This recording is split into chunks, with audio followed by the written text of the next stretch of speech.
The Napoleonic Wars. Napoleon's conquest of Europe led to one of the most destructive wars in human history, killing about 3.5 million people. The war had basically ended with Napoleon's invasion of Russia and its defeats at Leipzig and Waterloo.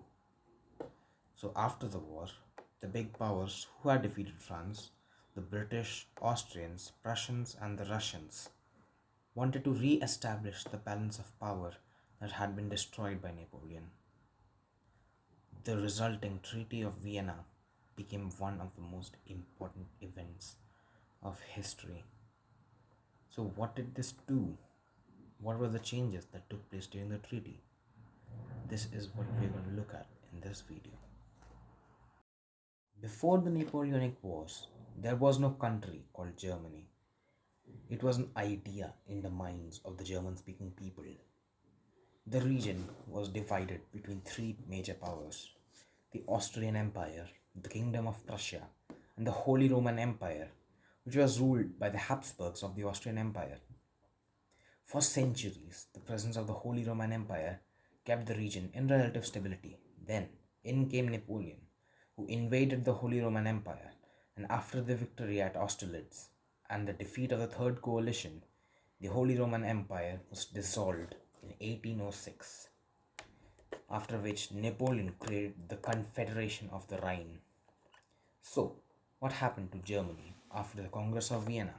The biggest change was the Confederation of the Rhine was dissolved, being replaced by the German Confederation of 39 states. This German Confederation was under the leadership of Austria. The Confederation also included some parts of Prussia and Austria, but it should be noted that it didn't include the entire territories of both the countries. Prussia wanted the land in Poland back after Napoleon carved some of Prussia's territories to create the Duchy of Warsaw. Now, after the treaty, Prussia was given the western parts, most of Saxony, Posen, and Danzig, which is modern day Dansk. So, why didn't they get it or get all of it back? Well, because Russia also wanted the eastern parts of the Duchy of Warsaw. I will discuss that later. Was given some territories on the western front, on the borders of France, namely the Rhineland. Well, why did they get this land? Well, the other European powers wanted to keep another Napoleon coming out of France to conquer Europe. So they wanted to keep some buffer states on the French borders so that no direct invasion could take place. Well, not only Prussia, there were some other states that were set up on the borders of France to create this buffer. But we'll discuss them later. Germany was one of the regions most affected by the Congress of Vienna. Major changes that tried to keep the balance of power actually led to the growth of revolutionary nationalism, which changed the course of German history forever. The Revolutionary Wars had seen most combat in Italy, and French troops under Napoleon invaded through the region to get through to Austria.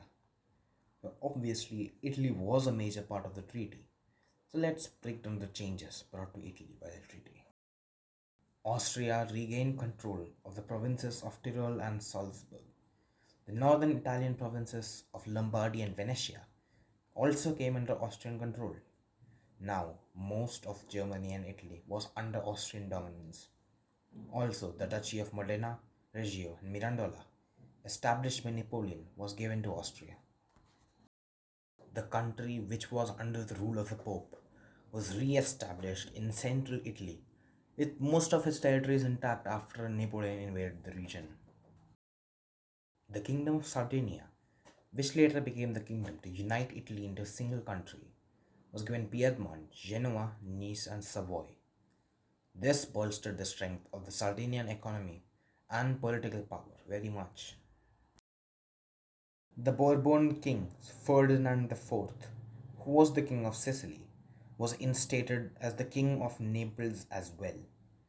This ensured Bourbon rule over southern Italy until 1861, when the famous Expedition of the Thousand kicked them out of Italy. Italy was changed a lot after the Congress of Vienna. and the treaty laid the seeds for the growth of revolutionary nationalism and the subsequent unification of Italy. Russia had been a big factor in Napoleon's downfall. Napoleon's failed invasion of Russia proved to be a disaster and basically doomed the French Empire. So, keeping that in mind, what did Russia want after Napoleon's downfall? What did Russia hope to achieve from the Congress of Vienna? After the Finnish War fought against Sweden, Russia had occupied Finland. Now, after the Congress of Vienna, Russia was allowed to annex Finland, which it promptly did. Napoleon, as we discussed earlier, had established the Duchy of Warsaw in 1807 by carving it out of Prussia. Obviously, Russia, as we discussed earlier, was given most of the eastern part of the Duchy of Warsaw, establishing the borders which remained until 1917. Now, let's look at some other changes that were made by the Treaty of Vienna. Switzerland, the country which is famous for its neutrality, gained the guarantee of said neutrality along with Liechtenstein, which has still not been violated over 200 years later. The United Kingdom of the Netherlands, which included the previous United Provinces and the previously Austrian controlled Belgium, was set up as another buffer state in the north of France, right into in the north of the Rhineland. After the fall of Napoleon, Britain remained as the world's sole superpower. The treaty gave most of the French colonies to Britain, such as some islands in the Caribbean, Tobago, St. Lucia, and also established British domination in India. The Treaty of Vienna was one of the most important treaties in history.